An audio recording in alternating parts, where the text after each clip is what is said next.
Muy buenas tardes, bienvenidos. Huelgas en marcha. Esto que estaba recién analizando con su entrevistado en Londres, nuestra compañera Luli Trujillo. El mundo es un verdadero desastre en este momento, pero como nunca se nota. Claro, tenemos la pandemia y esta podría haber sido una explicación. Después tenemos la guerra y es un complemento, pero por encima de todo, y más allá de la pandemia y de la guerra, lo que hay es neoliberalismo, capitalismo a ultranza, que se lleva absolutamente todo por delante, los derechos de las personas, la posibilidad de comer. Es algo que está avasallando, es en el mundo entero, no solamente los problemas que tenemos en la Argentina de los que hablamos todos los días. Vamos a hacer esta presentación de lo que está pasando en Ecuador. Vamos a poner estas imágenes que nos hablan, para instalarnos por un momento en América Latina, de la situación tan angustiante que se vive en ese país, precios, combustibles, salarios. Uno no sabe por dónde empezar cuando hace el análisis de una situación que ya ha cobrado heridos, un muerto y muchísimos detenidos. Una represión que, como siempre, lleva a cabo un gobierno neoliberal, que son especialistas en eso y en hambrear a la gente. No se puede más en Ecuador. Ecuador, que por otra parte es un país dolarizado, que nunca pudo salir del tema de la dolarización terrible que le infligió con la ayuda de Cavallo desde la Argentina. Y de ahí para siempre hubo sensación de crisis constante. Para colmo, quienes tienen que lidiar con esto son los neoliberales. Y estas son imágenes que se reiteran a toda hora, de día y de noche, en Ecuador. Es muy triste. No se sabe cuál es el tema fundamental. Los salarios sí, pero al lado de los salarios los precios. Salarios y precios que están atados a los combustibles.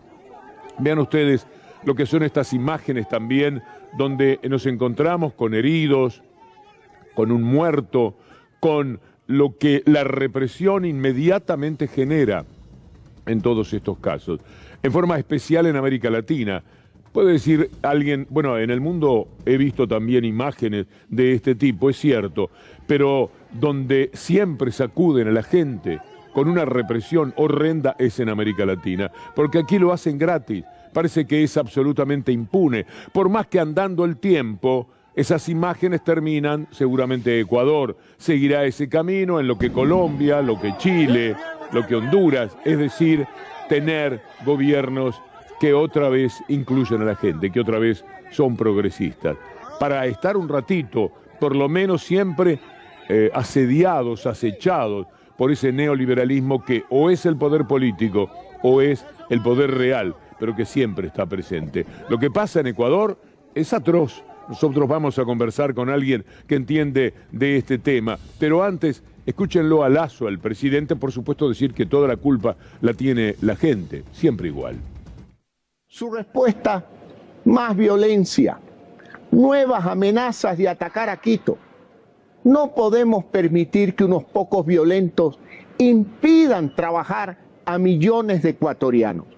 Hago un llamado por la paz.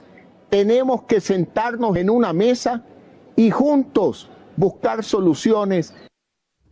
Verso, cuentos, historias, que sentarnos a una mesa y buscar soluciones. Con todo lo que le está pasando a Ecuador, que viene de arrastre, la victoria de este hombre es también demostrativa de cómo los pueblos se dan balas en los pies, porque de otra forma no se puede entender. Ante la conmoción social que vive Ecuador, no es el neoliberalismo el que puede salvarlos, el que va a pensar en la gente. Van a pensar primero que nada en cómo retirar sus ganancias, en cómo aumentarlas. Esto pasa en toda América Latina. Vamos a ir a los testimonios para que se entienda también del otro lado del presidente Lasso qué es lo que sucede en Ecuador. Nosotros queremos que el gobierno nacional cumpla los 10 planteamientos que hemos propuesto. Incluso nosotros ya son 3 diálogos, pero nosotros no queremos diálogo, nosotros queremos el resultado de los 10 problemas que hemos planteado. Somos ecuatorianos, somos originarios, somos propietarios y nacientes de este Ecuador querido. Por eso nosotros aspiramos y pedimos, no es como gobierno dice que somos vándalos ni cosa por estilo. Si ellos reciben con bombas lacrimógenas, nosotros tampoco somos del todos para recibir de rodilla. Tenemos que responder con la misma altura. Por eso nosotros decimos, ojalá el gobierno central se sensibilice, asesore un poquito más, no esté metido con gente de la derecha oligárquica.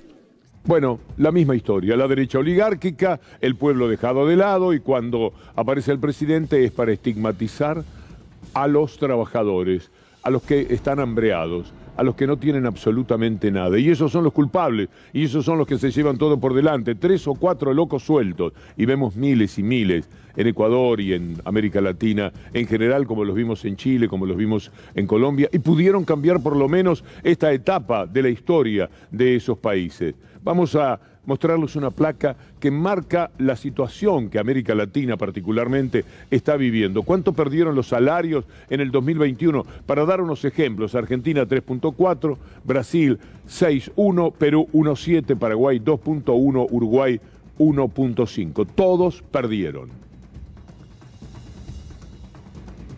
Y de ahí que tengamos estas huelgas en marcha que se dan en Ecuador y se dan también en distintos lugares en el viejo continente. Vamos a marcar primero la avalancha de huelgas, así lo llaman por lo que está sucediendo en estos momentos en Europa. Vamos a ir a presentar este título que hace a los paros de los trenes, de los aviones. Todo está parado en Europa a cada rato, porque no pueden vivir tampoco allí. Avalancha de huelgas en los aeropuertos de Europa en el arranque del verano. Miren qué momento tan particular. Por supuesto, los trabajadores hacen la huelga en este momento para que se nota, para que se sufra, para hacer entender que lo que pasa. No van a hacer la huelga cuando el turismo disminuye. El personal de cabina en España convoca una huelga 9 días de julio para protestar contra los bajos salarios. Si no les pagan nada, 1.000 euros, 1.200 euros, están con enormes dificultades para sobrevivir. Miren lo que pasa en Bélgica. Vamos a dar una vuelta por un país donde está el manejo de la Comunidad Económica Europea, donde parece que todo sobra. Y ahí también nos encontramos con una atrocidad en el mundo de más respeto. Están pidiendo más salario, plus de salaire, es decir, están procurando que se les entienda en sus necesidades, más salario, es decir, esta marcha con la camiseta clásica, por otra parte, de Bélgica cuando juega los campeonatos del mundo, es demostrativa de que países que parecían estar al margen de cualquier inconveniente serio desde el punto de vista social, lo están pagando de esta manera. ¿Por qué va a gobernar si no se puede garantizar a los pobres la calidad de vida? No alcancé a ver todo el cartel. Es lo que está pasando cada día en Europa. Vamos a mostrarles a ustedes ahora el Reino Unido. Recién lo mencionaba Luli, pero vale la pena machacar sobre esto que está sucediendo, porque es el capitalismo siempre, mírenlo, porque aquí quieren retornar. Y es muy bueno que entendamos qué es lo que hace el capitalismo. Empeora las situaciones y después golpea, reprime, mata y detiene a la gente. Vamos a lo que es este informe del Reino Unido. El Reino Unido afronta la mayor huelga de trenes desde hace más de 30 años. Unos 50.000 trabajadores de Network Rail y 13 operadores ferroviarios privados franquiciados están en huelga desde este martes. Piden un aumento salarial del 7% tras años de congelaciones. La empresa les ofrece un máximo del 3% y solo en el caso de que también acepten 2.500 despidos en la plantilla para conseguir un ahorro en 2 años de 2.300 millones de euros. El gobierno del primer ministro Boris Johnson ha respondido impulsando una ley que autorizaría a las empresas a contratar personal temporal para reemplazar a los huelguistas, algo que está prohibido desde 1973. Las propias voces de quienes informan desde Europa de lo que está ocurriendo. Miren ustedes, hace 30 años estas imágenes no se veían en 30 años a esta parte en el Reino Unido. Los trenes y los aviones detenidos, pero los trenes 30 años hacía que no tenían el parate que ahora se está dando allí, donde el conflicto, miren ustedes lo que es ese aeropuerto, lo que ocurre en Atenas, lo que pasa en cada uno de los lugares europeos donde la gente no puede vivir más. El capitalismo arrasó con todo, hizo tal concentración de riquezas, se quedaron con tan pocos, que a la gente no le ha quedado nada, aún en aquellos países que parece que lo tenían todo, no tenían nada todo. ¿Qué lo van a tener? Si el salario no se alcanza ni para pagar el alquiler, si se tienen que ir de las ciudades, si no tienen cómo solucionar sus problemas de transporte, si el combustible además está aumentando el transporte. Mire la desolación de los aeropuertos y la confusión reinante permanentemente. Esto sucede también en el mundo de los trenes. 30 años hace que no tenían este paro atroz que junta valijas y desesperación de toda la gente. Vamos a verlos en los aeropuertos. Harry and George are meant to be in Sao Paulo receiving medical treatment for their autism. But instead, they're sat in Heathrow's Terminal 2. I experienced something that I wouldn't believe I would ever experience with two autistic kids, special needs kids, in an airport. That little boy was shaking, and I said, please, can someone help me? Flew from Johannesburg to London hoping to get a connecting flight to Oslo in the morning, and when I arrived here, just got a text saying the flight was canceled pretty much. I haven't seen my girlfriend in 11 months and I'm proposing to her tomorrow, and I was supposed to see her this morning, so that really stinks. Bien, crucemos el Canal de la Mancha, vayamos a Francia. ¿Cuál es el panorama allí? Igual en los aeropuertos y en las estaciones de trenes. Igual la queja, igual los lamentos de miles de personas que no pueden vivir. Se ha llevado todo por delante el capitalismo. Van a decir pandemia, van a decir guerra, pero la realidad es que es la tremenda desigualdad, la brutalidad de la injusticia que han instalado en el mundo. Hace tiempo, quienes por nuestra profesión tenemos la posibilidad de viajar, venimos observando de los últimos años que no salen de los 1.000 euros, los 1.000 euristas. No hay manera de que la inmensa mayoría alcance un salario como la gente. Cuando hablamos que aquí, y lo vamos a mencionar más adelante, se necesitan 100.000 pesos para no ser pobre, uno dice, bueno, entonces los trabajadores registrados son pobres y esto sucede por primera vez. Bueno, a ellos les está pasando hace mucho tiempo que con un salario que tomado en pesos sería una barbaridad, tomado con el costo de vida en euros, no les alcanza para sostenerse. Se van de las ciudades. Amigos periodistas con los que nos hemos tratado toda la vida, cuyo teléfono siempre fue París, cuya dirección siempre fue París, y a los que siempre podíamos encontrar, en alguna ocasión se han ido a 300, a 400, a 500 kilómetros, donde pueden pagar su alquiler. Ni hablar los que se jubilan, que naturalmente están todavía por debajo del salario ya bajo que tienen en esos países. Se lo robaron todo, se han ido quedando absolutamente con todo. Por eso es que los ricos desesperadamente dicen, menos en la Argentina, por supuesto, no Pino de la sociedad rural, no Echeverre, no esa gente, no los dueños de Arcor, no los dueños de Molinos Río de la Plata, no los dueños de Telecom, es decir, Clarín, no, ellos no. Ellos al contrario, ponen sus lobistas, su Fonesto de Rioja, su Campos o el que sea para decir que de ninguna manera pueden aceptar un nuevo impuesto y que tienen 169 impuestos y mienten y mienten. Bueno, la situación aquí no permite de ninguna manera vivir, pero acá tenemos un mundo permanente de mentiras y de egoísmo. Afuera, en Estados Unidos, en Europa, hay ricos que dicen tenemos que pagar más impuestos así no podemos vivir, porque un día van a ir por ellos. No les van a alcanzar los muros detrás de los cuales se esconden, si la gente no puede más. Estas imágenes nosotros las compartimos con ustedes todos los días, procurando que entendamos qué es lo que está sucediendo y esperando el milagro de que alguna vez tomen conciencia de que no se pueden llevar por delante el derecho a la comida de la gente, que de eso finalmente estamos hablando. Del techo ya estamos prácticamente olvidados, así como Buenos Aires es expulsiva. También lo es la ciudad de París o la ciudad de Lyon, las grandes ciudades a la periferia, al campo. Se tienen que ir, es decir, algo al revés de lo que sucedió durante siglos en el mundo. Ir a las ciudades. Ahora hay que salir porque no se puede sobrevivir en ellas, ni por los precios, ni por los salarios, ni por el transporte, ni por absolutamente nada. Mire usted lo que es en estos momentos una eurodiputada que denuncia todo lo que está pasando. Se llama Rachel Keke y vale la pena escucharla.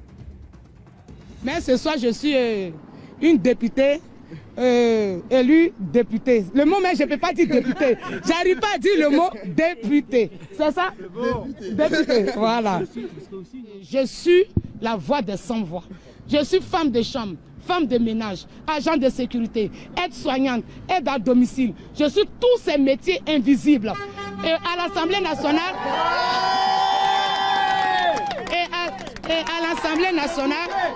ces métiers seront visibles.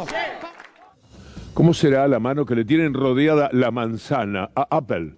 Mire usted cómo se están sindicalizando. Igual lo que pasó con Amazon, etcétera. Es decir, los trabajadores tratan de buscar mecanismos en los cuales puedan disputar un poco mejor la renta con la que siempre se quedan los más poderosos, como sucede en la Argentina. Ayer Cristina Fernández de Kirchner dijo cifras que estremecen. Del 52% casi que le correspondía a los trabajadores en la Argentina se ha pasado al 42, al 41 y podría decirse ya que al 40, y cuando termine el año vamos a ver, porque ahora se recoge la crisis que dejó el neoliberalismo, si se puede repuntar un poco en ese tipo de valores, porque se lo quedan todo. Es impactante lo que sucede. Mire esta sindicalización de Apple. Vale la pena porque marca cómo es el estado del trabajo en la actualidad. Un grupo de trabajadores acuerda crear el primer sindicato en Apple, en Estados Unidos. Ha sucedido en una tienda de la compañía tecnológica de las afueras de la localidad de Baltimore, tras ganar una votación por 65 votos a favor y 33 en contra. Se unirán a la Asociación Internacional de Maquinistas y Trabajadores Aeroespaciales, o IAM por sus siglas en inglés. La empresa dirigida por Tim Cook, poco partidaria de estas prácticas, ha preferido no comentar la noticia.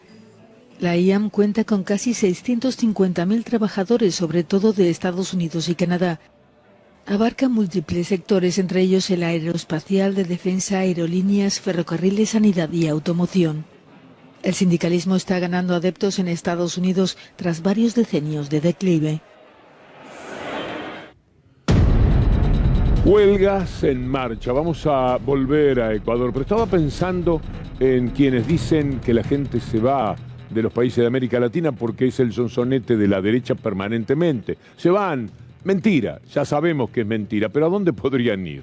¿Dónde les pueden dar una mano? Hubo tiempos en el 2000 en el que España estaba en una situación completamente distinta y muchísimos de los espectadores de este momento seguro que tienen sus familiares allí. Bastará que hablen, y seguramente lo están haciendo, para que vean la tremenda preocupación que se da hoy día en esos países. Volvamos a Ecuador. Lo tenemos en línea en el Zoom a Francisco Ceballos, un colega del portal público Ecuador. ¿Cuáles son las últimas novedades, Francisco, por favor? ¿Qué es lo que se puede contar de lo que está pasando en Ecuador, que visto desde aquí provoca mucha angustia?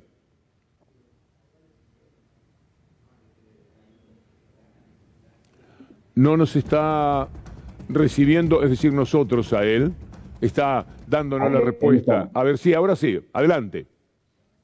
Hola Víctor Hugo, amigos en Argentina, saludos cordiales a todos. Les saluda Fabricio Ceballos desde la ciudad de Quito, aquí en Ecuador. Bueno, comentarles que hay una situación sociopolítica muy intensa la que se está viviendo en estos últimos días, sobre todo en estas últimas horas, aquí en la ciudad de Quito. Hoy, en el transcurso de este día, más delegaciones de distintos pueblos indígenas de varias provincias de nuestro país han llegado acá a la ciudad capital para manifestar su descontento con las políticas y las decisiones que ha impulsado durante este año y un poco más de gobierno del presidente Guillermo Lasso Mendoza. Este día 21, este martes 21 de junio, Ecuador amaneció, porque muy temprano, a las 7 de la mañana, amanecimos con una rueda de prensa que ofreció el ministro de Defensa, Luis Lara, quien estuvo acompañado por la alta cúpula de las Fuerzas Armadas. Me refiero al jefe del Comando Conjunto, al jefe de la Fuerza Aérea Ecuatoriana, al comandante también de la Fuerza Naval y al comandante del Ejército Ecuatoriano, para manifestar una idea con la que arrancó su declaración a los medios de comunicación. No fue una rueda de prensa, fue una declaración a los medios de comunicación, y arrancó diciendo que la democracia en Ecuador está en serio riesgo. ¿Y por qué? Porque, según el ministro de Defensa del gobierno, Guillermo Lasso, existe una manipulación de la protesta social e incluso en el transcurso de su declaración a los medios, que duró aproximadamente 4 minutos, el ministro de la Defensa de Ecuador aseguró que las Fuerzas Armadas no permitirán que se intente romper el orden constitucional o cualquier acción contra la democracia. Incluso dijo que las acciones que actualmente se están registrando en varias provincias del país y sobre todo en la ciudad de Quito, acá en el centro norte del territorio ecuatoriano, coincidirían con ataques criminales por parte de los narcotraficantes. Eso es lo que dijo hoy muy temprano el ministro de Defensa, y sin duda eso también generó una reacción por parte de las distintas organizaciones sociales, sindicales, obreras, de trabajadores y también indígenas, que ya a esta hora se han llevado a cabo y se han producido en el transcurso de estos últimos días y que se han intensificado en estas últimas horas acá en Ecuador. Creo que es importante señalar, Víctor Hugo y amigos en Argentina, en la ciudad de Buenos Aires, es necesario recordar que aquí hay un descontento social de varios sectores, sobre todo los más deprimidos de la sociedad ecuatoriana, que han visto el encarecimiento de la calidad de vida en Ecuador, el incremento de los precios de los combustibles en meses anteriores, sin duda incidió en los precios de varios productos de primera necesidad. A ello se suma la poca o casi nula inversión en el ámbito social por parte del actual gobierno. La red estatal de vías está en un completo abandono. Los hospitales de Ecuador se encuentran prácticamente desabastecidos, sin insumos ni medicamentos. Las escuelas y colegios, las unidades educativas, registran algunos inconvenientes en cuanto a su infraestructura, y de forma general la calidad de vida ha registrado una precarización que ha afectado no solamente a la clase media, sino también a la clase más deprimida de Ecuador. Todo esto, sin duda, ha generado un descontento generalizado por amplios sectores de la sociedad que hoy están manifestando su desacuerdo con estas políticas, sobre todo en orden social económico, que se han adoptado desde el gobierno del presidente Guillermo Lasso. Aunque también es importante señalar que existe otro segmento que está apoyando las acciones y de una u otra forma también manifiesta su respaldo a las decisiones que ha adoptado el presidente Lasso durante este año y un poco más que lleva de gobierno aquí en el Ecuador, Víctor Hugo. Fabricio, muchas gracias. Lo que está diciéndonos nuestro colega es algo que seguramente argumentará a alguno de estos países. Están diciendo narcotráfico, están echándole la culpa a la gente, a los trabajadores, y en realidad lo que están amenazando es con un golpe de Estado. Es probable, el ministro de Defensa, un general, aparece gente sospechable, por lo menos, de lo que pueden llegar a hacer en medio de esta crisis que vive Ecuador. Pero hablemos también de los precios que sacuden al mundo.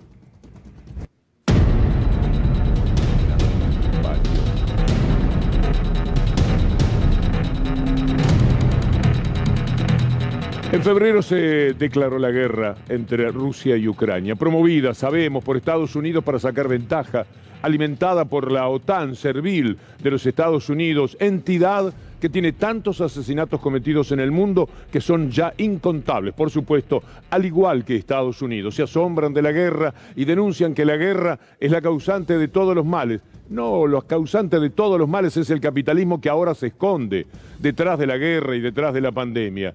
Pero las consecuencias siempre son mucho más devastadoras cuando tenemos tanta injusticia, una desigualdad galopante que cada día es peor. Y esto ocurre en el mundo entero. Miren ustedes esta placa de lo que pasó a partir de febrero, a partir del momento de la guerra, los aumentos que se generaron, 31% de petróleo, 28% gas natural, 96% trigo y así sucesivamente. Biden va a hablar con los petroleros y le dice: ¿cómo es posible que ustedes estén ganando tanto? ¿De dónde salen semejantes ganancias? ¿Cuándo van a parar de ganar? Y sobre todo, ¿cuándo van a repartir un poco? Biden en los Estados Unidos lo dice. Going to be sitting down with the CEOs of the major oil companies this week and try to get an explanation how they justify making $35 billion in the first quarter. They have 9,000 leases, 9,000 leases on public land, and they should either use it or lose it. And that's number one. Number two, the problem is what they've done is they've cut back on refining. And they say because they don't want to get caught in a position where eventually they're going to move to alternative energy, renewable energy, and they don't want to get stuck. Well, guess what? There's a logical transition to be made here. And I want an explanation from them as to why they aren't refining more oil. Le toman el pelo también a Biden. Las corporaciones se lo llevan puesto. me tienen que explicar, me tienen que decir, vamos a ver, basta de vamos a ver. En todos lados, en todos los países, hacen una especie de relato de una situación en la que no tienen el control de nada. Entonces, a los petroleros quiero ver por qué no están refinando, por qué está ocurriendo todo esto, por qué ganan tanto, quiero ver, ¿y qué vamos a hacer? Y cuando lo vea, ¿qué?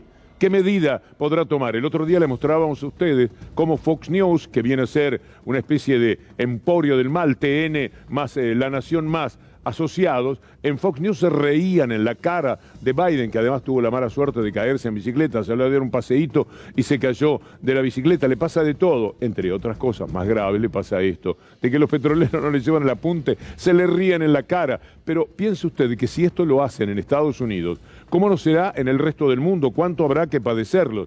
Hablemos de los aumentos y ganancias en función del petróleo. Mire esta placa para que se entienda perfectamente de qué estamos queriendo hablar todos los días.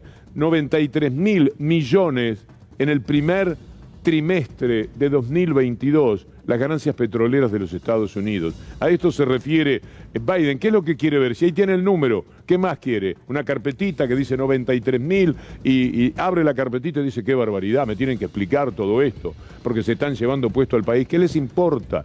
Se ríen. Capitalismo, en estado puro, corporaciones más poderosas que el poder político, el poder real, el que representan las petroleras, al lado de Biden, es un gigante, es Goliat. Hay una película, Percy versus Goliat, que le he recomendado, está en Netflix, si mal no recuerdo, en la cual se ve en torno a Monsanto la pelea de un agricultor. Esa salió más o menos bien, vale la pena ver la película, pero hay que ver lo que son las corporaciones, la debilidad del presidente de los Estados Unidos, que para colmo también recorre el camino de vamos a ver, quiero que me expliquen, les pido que, no les pida nada, va a tener que tomar alguna decisión, aún en ese mundo tan particular del colmo del neoliberalismo que es Estados Unidos. Acompáñame ahora a lo de Petrobras, porque esto también marca el rigor que aplican permanentemente. Renunció el tercer presidente de Petrobras en la gestión de Bolsonaro. Presiones del Ejecutivo, del Congreso, para bajar el precio del combustible, y el que está allí tiene que hacer números, es funcionario, y dice, mirá, esto no da de ninguna manera, tengo que aumentarlo, y cada vez que lo aumentan, echan a uno. Precios para pocos. Permanentemente la historia es así, porque esto deriva, naturalmente, en una inflación que galopa, ante la cual el poder político va detrás, va mirando la polvareda que dejan, porque está muy lejos de poderle encontrar la vuelta. Y como ahora la inflación es un tema mundial, vamos a instalarnos por un momento en el Reino Unido.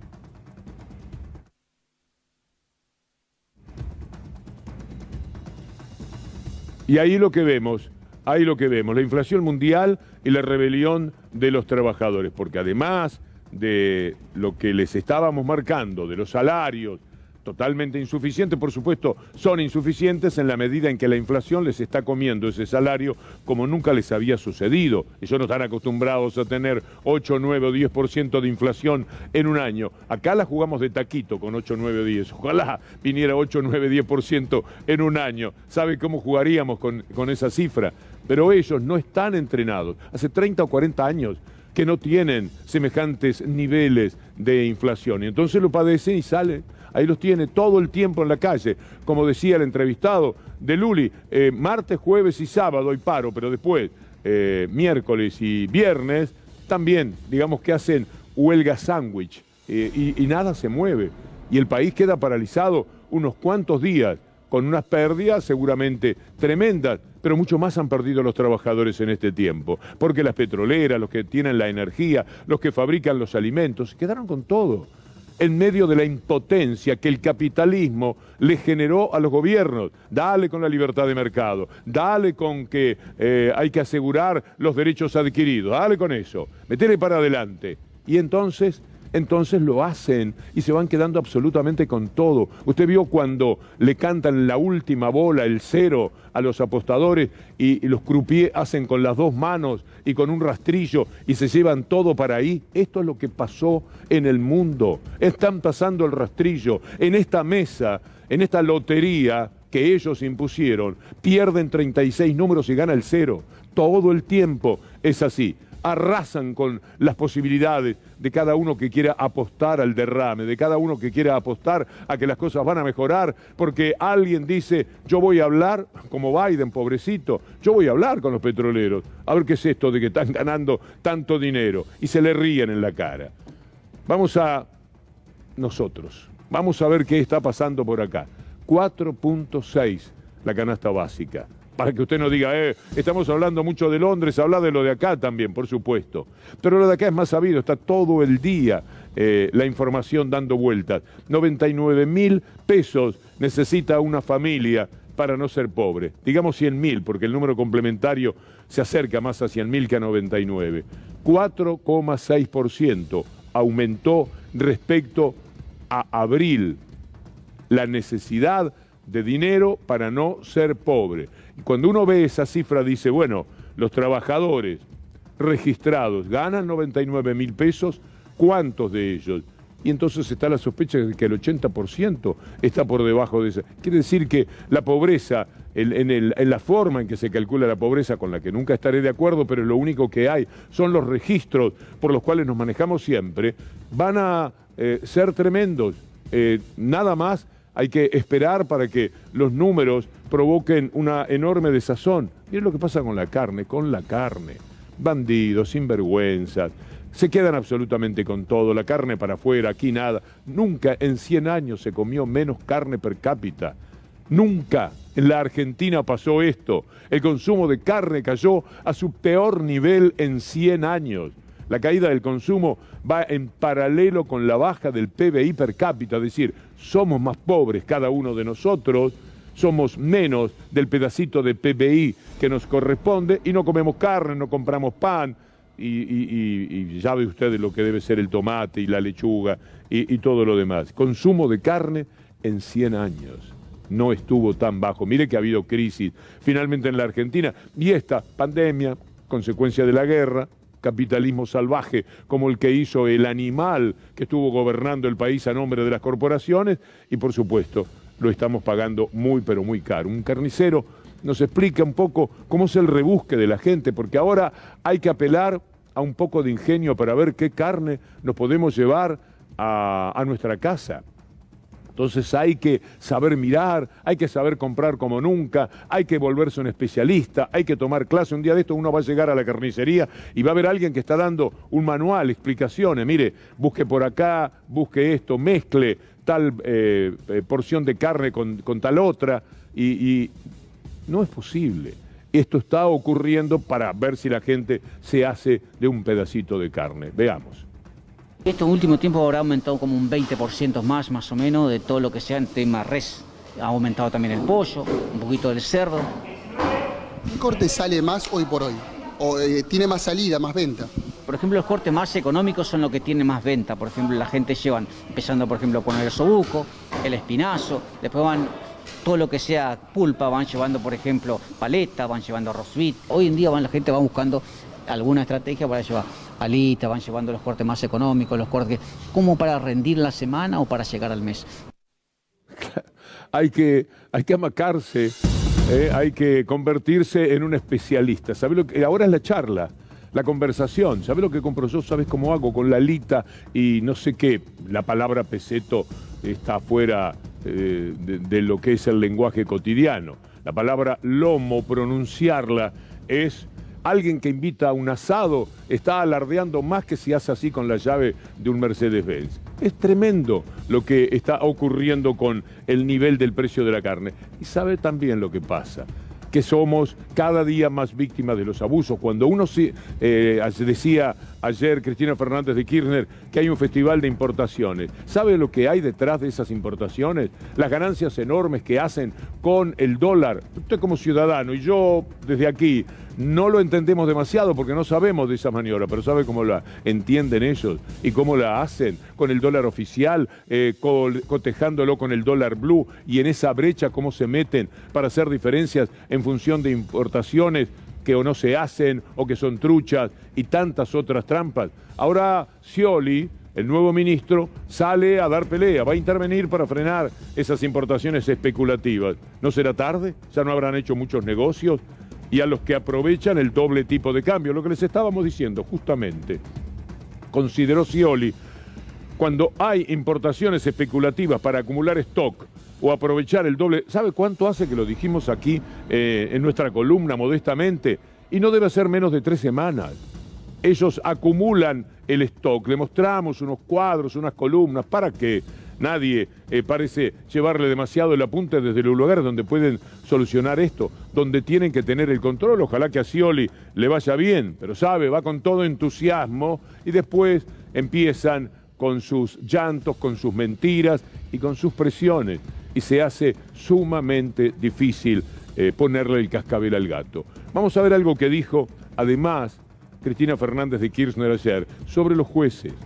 La misión, entre comillas, escandalosa de buena parte de la justicia en la República Argentina. Esa que empieza descabelladamente con los grandes serviles de la Corte Suprema de Justicia, pero que luego se derrama, ahí sí que hay derrame, en cada uno de esos jueces que dan la cautelar que necesita, cautelares a pedido, lo que usted nunca va a tener. El trabajador no lo va a tener, lo dijo muy bien la vicepresidenta ayer. En cambio ellos, ¿qué cautelar quieren para cobrarnos, por ejemplo, las tarifas que se les antoja en materia de telecomunicaciones? ¿Dónde hay que conseguir una cautelar? Acá en Capital está bravo, se nota mucho. Bueno, vamos a Córdoba, un tal Busto Fierro, y meta para adelante con la cautelar. Y nos llevan puestos. Todos los días es un ataque, un avance directo, frontal, desembosado, impune, que realizan sobre los derechos de la gente. Esto decía Cristina Fernández de Kirchner ayer. Mirando, me entero que además, ¿quiénes han aparecido también en el mundo de las importaciones? Los jueces y los fiscales. Ajá. Miren, les voy a dar un dato. Entre enero del 21 y marzo del 22 salieron del país 1.847, creo, si mal no recuerdo, después lo voy a mirar, millones de dólares de importaciones autorizadas por jueces y fiscales, con amparos. Más de 6.500 expedientes judiciales de amparo. Fíjense, ¿ves? Esos jueces no siguen la doctrina de Rosengrad, donde hay una necesidad de dólar, ahí habrá un juez y un fiscal para darle dólares a los importadores. Bueno, detrás, además, como les decía, están los jueces, está la Corte Suprema. Hoy, inmediatamente, la represalia de la Corte Suprema dio a conocer lo que tendría que haberse sabido hace 3 años. Esa pobre Corte Suprema de Justicia hoy determinó que en la causa vialidad se rechacen los planteos de Cristina Fernández de Kirchner. Por ejemplo, el planteo de Cristina Fernández es: actuó Borinsky, actuó Hornos, actuaron y estaban al mismo tiempo sentados a la mesa en Olivos y en la Casa Rosada con el presidente de entonces, que vivía deseoso de ponerme presa. Eso no vale. La Corte le dijo: no está aprobado. No podemos avanzar sobre ese tema. Nunca se hicieron las pericias correspondientes que podrían determinar si había diferencias, nada. Van al juicio oral con nada. Al juicio oral que no se animan porque pierden es el de Nisman. Ese juicio oral vio que no van, pero estos otros juicios pueden maniobrar, pueden dar vueltas.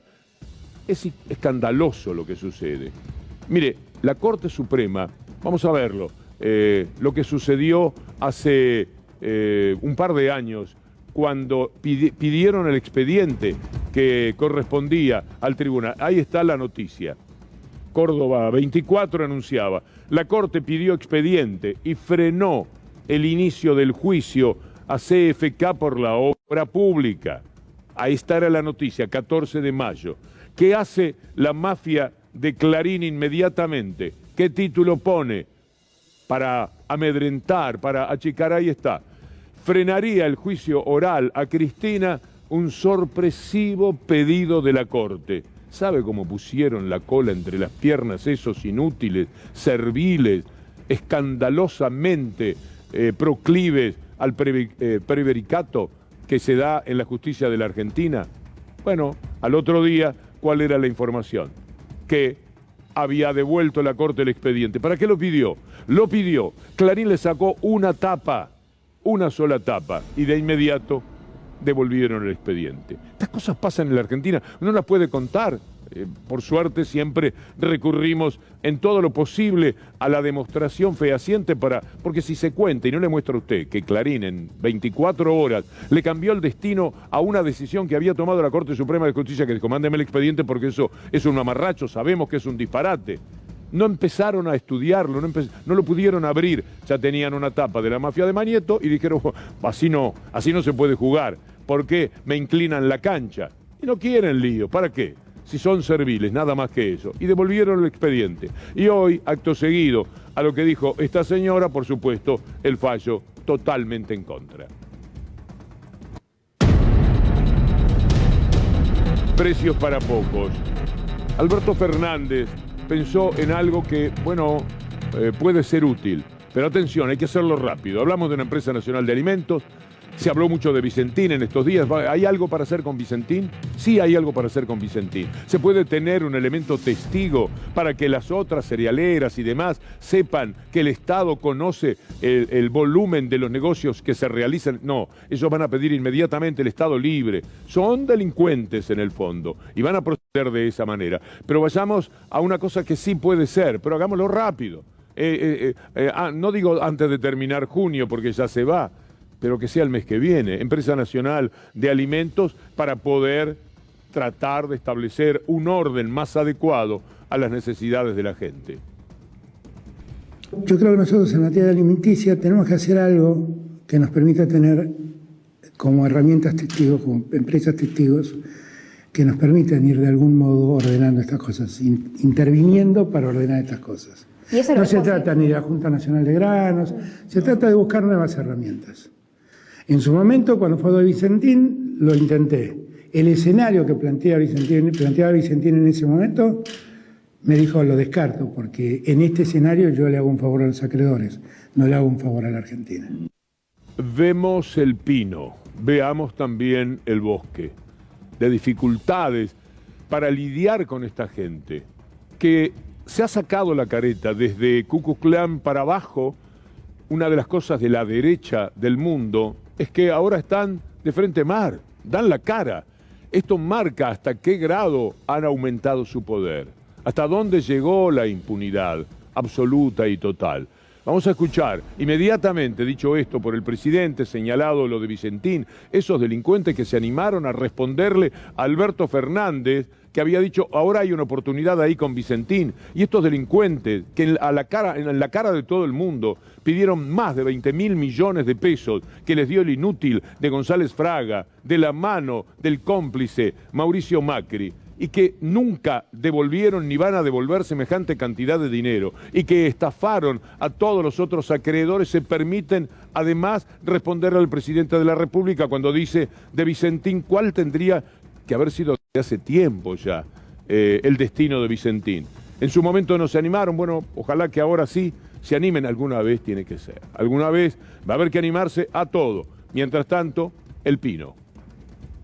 Y ahora el proyecto del gobierno de convertir a Vicentín en una empresa testigo del mercado granario. ¿Qué me dice? Es otro disparate, otro disparate. Eso ya está archiconocido, que esos intervencionismos no sirven para nada, y los mercados los reflejan. Cuanto más intervención hay, menos regulación de precio hay, es así. Por eso, en vez de estar pensando en crear estas mega empresas que van a hacer el no sé qué, a ver, señores, dejen que los mercados trabajen tranquilos y libremente. Dejen que los mercados trabajen tranquilos y libremente. No hay mejor mercado que la oferta y la demanda. Alegremente, no, si el mundo lo está mostrando, no hay mejor mercado que la oferta y la demanda. Echeverre, que robó a su hermana, que roba a la sociedad rural, ¿se acuerda cuando tuvo que devolver 500.000 pesos? Que ayudó a un robo desconsiderado con el país. Había una medida que se iba a adoptar por la cual no se iba a poder negociar hacia el exterior las exportaciones, y él autorizó todas las exportaciones posibles para ganarle de mano a la decisión que él sabía como ministro, insólito ministro de la República, lo que iba a suceder, y entonces le dijo a todos los amigotes, que son cientos, miles quizás, y se hizo con eso la plataforma necesaria como para mantener su lugar pese al descrédito que merece un hombre, bueno, que robó a una parte de su familia. Hemos seguido bastante la actividad de Echeverre. Presentado el personaje, vamos a ver qué dice de los temas Vicentín, de las exportaciones, etcétera. El gobierno nunca estuvo cómodo con herramientas capitalistas, el campo es netamente capitalista, necesita que haya libre mercado porque se forman los precios a partir de oferta y demanda. La solución sería que venga una empresa no estatal, el mercado ya está intervenido y ya no se puede intervenir más. El razonamiento del presidente, a mi entender, es falso, porque más no se puede todavía intervenir. Mismo considerado, respetado, de lo más importante que hay en el orden internacional, dice que está bien tratar de mediar en el mercado de los alimentos, que esto es lo que tienen que hacer los gobiernos. Escuchémoslo. Recomendamos hacer a nivel de los países. En primer lugar, tenemos que mantener vivos y fortalecer los sistemas de protección social. Tenemos que mantener vivos y fortalecer los sistemas de protección social. Durante la pandemia, muchos países reforzaron sus sistemas de protección social, ¿no es cierto? Transferencias de efectivo, asistencia alimentaria sobre todo para niños y para mujeres embarazadas y otras poblaciones vulnerables. Eso es clave porque lamentablemente, José Antonio, en los próximos meses esto no va a mejorar, no, va a ser un problema que va a durar todavía un buen tiempo. Nadie como la Argentina hizo lo que el representante de la FAO está señalando. Eso de cuidar con determinado tipo de planes la posibilidad de que la gente continuara comiendo, por ejemplo. De paso, mantener las empresas que no se cayeron a pedazos y que ahora son parte del resurgimiento del empleo, con todo lo que se pueda criticar y señalar cuál es la calidad del empleo, cómo se determina quién trabaja y quién no trabaja. Siempre se hizo de esa manera, como dice Miguel Ángel Fernández Pastor, no es lo ideal lo que está pasando, pero como esta siempre fue la medida de las cosas, hay que tomarlo de esa manera, con el beneficio que esto pueda tener para la gente. Pero de todas maneras, lo que ocurre en la Argentina, en ese plano, ha sido saludable. Los planes sociales aumentaron también en función de esa necesidad que la pandemia decretó. Mire usted lo que mientras tanto es capaz de decir la oposición sobre los planes sociales y después, mientras los escucha, sepa que vamos a demostrarle a usted que los planes sociales eran hasta 2015 un número y después, cuando terminó el gobierno neoliberal, era el triple. Después vino la pandemia y el aumento de los planes sociales y habrá que revisar ese número, tenerlo en cuenta de una manera que no se convierta en un drama para los propios trabajadores. Pero mire usted primero lo que dice la oposición. En 6 meses reduciría los planes sociales. Totalmente. O los sacaría. Hay que sacar los planes sociales. Hay que ir a un seguro de desempleo. ¿Cómo hace? No. Hay que ir a un seguro de desempleo. Yo creo que hay una demanda en la Argentina, hay como un alarido de los sectores más humildes y pobres que están reclamando un cambio de expectativas, un cambio de visión, de que el mundo no puede ser únicamente un plan. Que tiene que haber una perspectiva de búsqueda de opciones laborales y para eso hay que hacer un cambio estructural en el país. Hay que terminar con los planes sociales. Para ello hay medidas de largo plazo y de corto plazo. Sí, con las de largo plazo tienen la ventaja de morirse más rápido muchas personas. Son unos sinvergüenzas. Mire ese número del 2015. Esa es la cantidad de planes sociales cuando Cristina Fernández de Kirchner terminó su mandato, 254.000. Mire lo que pasó en el 2019, 641.000, 642.000 planes sociales. El neoliberalismo que dice hay que terminar con los planes sociales, esto no puede ser así, de ninguna manera lo podemos tolerar. Cualquier basura, porque lo que dicen permanentemente son palabras dignas de basurero. No tienen vergüenza, no tienen decoro. Ahí están los números, no saben verlos. Y despotrican contra los planes sociales, que aumentaron, en este momento son 1.223.000. La pandemia es una parte de la explicación. Habrá que revisar porque el número parece también altísimo aún a la salida de la pandemia. Pero lo que quería era fundamentalmente comparar 2015 con 2019. A ver si nos mienten tanto. Permítanos hacer una pausa, tenemos mucho más para compartir con ustedes. Le vamos a dar una alegría, usted se lo merece. Después de todo lo que le hemos hablado del mundo, nos vamos a despedir antes de Gustavo Silvestre, que ya está. Ya lo vi a Gustavo preparando su minuto 1, nuestro buque insignia en la programación periodística de C5N. Charlé con todos los muchachos acá, Javier Cantero, que ahora dejó el lugar a Chuzo González, a Javier González, en la conducción, en el manejo de los controles, Julián Jerez, Milton Basqueto en el graf y en sonido, Pato del Vecchio aquí atrás. Digo, ¿qué hacemos? ¿Vamos con toda la información de una hoja que me queda o con el gol de Diego de hace 28 años? Y la votación fue 7-0. Todos, con Ana Genia Sánchez, con Fede Ferro, con Julián Capazo, dijeron el gol. Hoy se cumplen 28 años del último gol del más grande con la camiseta argentina.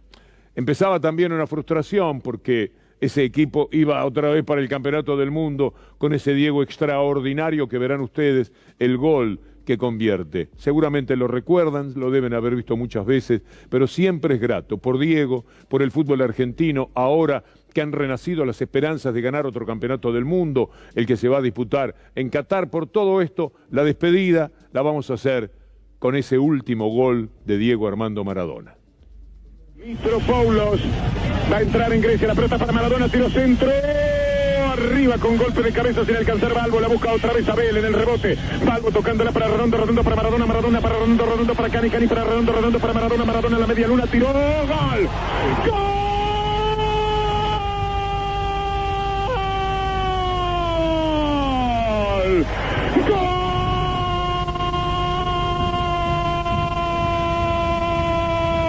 Argentino, Maradona, Diego Armando Maradona, un maravilloso remate al ángulo superior derecho como fin de una jugada fantástica del equipo argentino, una sucesión de toques, no se sabía dónde estaba la pelota, parecía en un flipper, pero toda la maquinita parecía azul. Finalmente Diego... Un momento inolvidable, por Diego y por ustedes también. Mejor terminar de esta manera porque nos permite una sonrisa después de todo lo que le estuvimos mostrando del mundo, casi impiadosamente. Ahora volvemos al periodismo de Gustavo Silvestre, que reaparece esta noche después de la ausencia de ayer. Yo les digo muchas gracias y los invito para mañana después de Luli Trujillo. Será un placer.